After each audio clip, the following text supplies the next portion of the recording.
So I've always wanted to open up my third eye, and I'm also far too young to remember Chernobyl, so on a personal level, I think nuclear power is a great idea.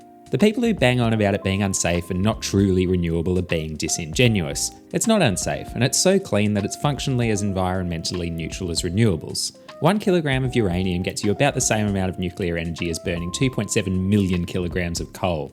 Nuclear is used by about 1 in every 6 countries, a lot of them comparatively wealthy countries. France gets 70% of its power from a nuclear grid it set up decades ago. Not so much because it cared about climate change decades ago, but because it couldn't find any fossil fuels to set on fire. These things aren't new. Construction starts actually peaked in the mid-70s. And wouldn't you know it, there's now another standard bearer for the global propagation of nuclear power plants. A certain former detective senior constable from Queensland, Australia. The next election will be a time for choosing. But the battle of ideas has already begun. Australia's Conservative coalition, with their current big kahuna Peter Dutton, want to set up multiple nuclear power plants across the country to work in partnership with renewable energy and gas as part of a balanced energy mix. And in a great irony, the Conservative coalition, the champions of small government and free markets, plan to centrally develop, own and coordinate every single plant outright.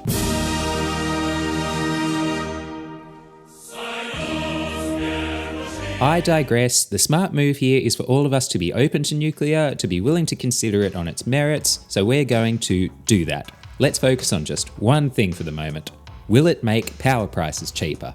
Well, not until the things are built, so when will that be? The coalition say the fleet will be in service between 2035 and 2037, a timeline that's technically achievable but rather optimistic. Having 2 plants up and running by 2037 is ambitious in the same way me wanting to compete in pole vault at the Brisbane Olympics is ambition. Sure, it's possible, but... Speaking at a 2023 Senate committee, regulators said that on their best estimates, 15 years at least would be a more realistic timeline. We have no existing development pipeline here, we have no existing institutions dedicated to safety and security permitting, there are federal and state bans enforced which would need to be overturned, potentially triggering high court cases on states' rights, and to date there has been no community consultation around the proposed site locations. Some people like to point to the United Arab Emirates as an example of one country that's done it faster, but the UAE has the wonderful benefit of being an autocratic state without the same planning and permitting architecture or the same governance requirements, and it still took them 13 years to get from development to operation. So on balance, if we started next year, we're probably looking at nuclear power plants coming online in the early 2040s.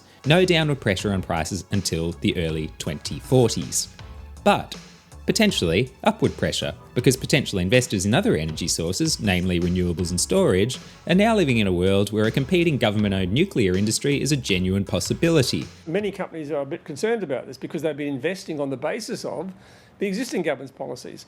So is the opposition saying in government they would stop all that? In which case that's quite an interesting challenge. Policy uncertainty drives away investment. It makes the private sector unsure. The moment the coalition announced this policy, the market for new energy projects became a whole lot less certain. So we're already in a world where edge case renewable projects, which may have gone ahead, now won't because of the possible injection of nuclear into the grid. And since solar and wind projects take less time to come online, there's likely only going to be one impact of all of this before the early 2040s, less supply and higher prices. Maybe even that's a fair price to pay though, if we see solid price reductions after nuclear comes online. So let's fast forward to whenever that happens.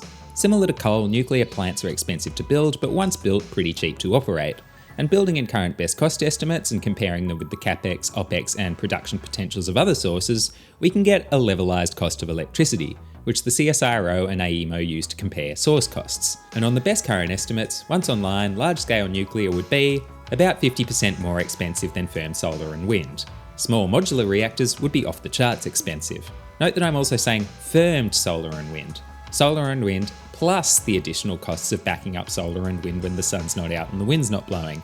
Even with the costs of the additional batteries, pumped hydro and gas needed to counter the intermittency of renewables, nuclear is still at least 50% more expensive. And the reason for this is because Australia is very big, very windy and very sunny.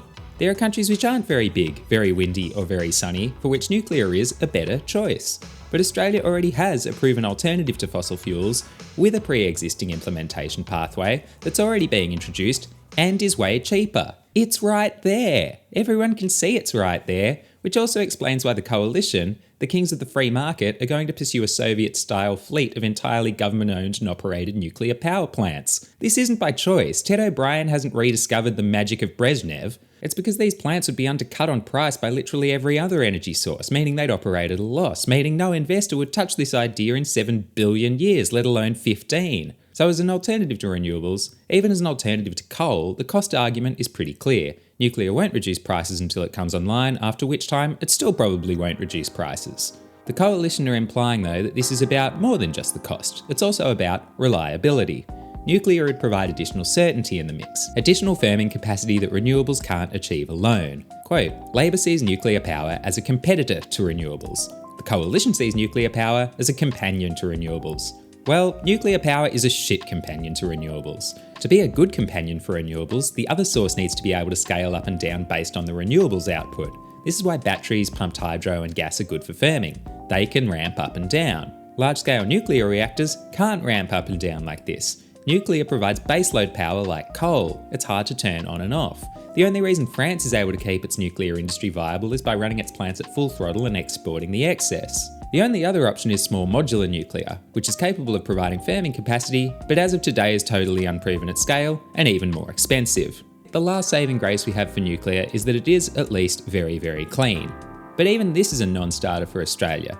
AEMO, the energy market operator, has modelled our energy system with fossil fuels reduced to just 1.4% by 2050, while maintaining reliability without nuclear power in the mix. Is it really worth throwing the entire energy market into disarray for the next 20 years, forestalling interim targets and commitments, jacking up electricity costs and scaring away future investment, just to ensure we wipe out the last tiny shred of our emissions by the middle of the century? We're in this really strange situation now with a coalition who have always opposed climate action in favour of cheaper energy prices and now supporting even stricter climate action via direct government ownership, development and delivery of the most expensive energy source in the mix. Again, nuclear energy is fine. It's a leading choice for a lot of countries and it'll play an important role in the global transition to net zero. It's possible to recognise this while also recognising that different strategies have different outcomes in different countries. All that notwithstanding, this is the one big, bold, brave, contentious position that this man and his merry band of central planners are going to take to the next election. What an easy sell. Higher prices, less certainty, and more emissions. Genius!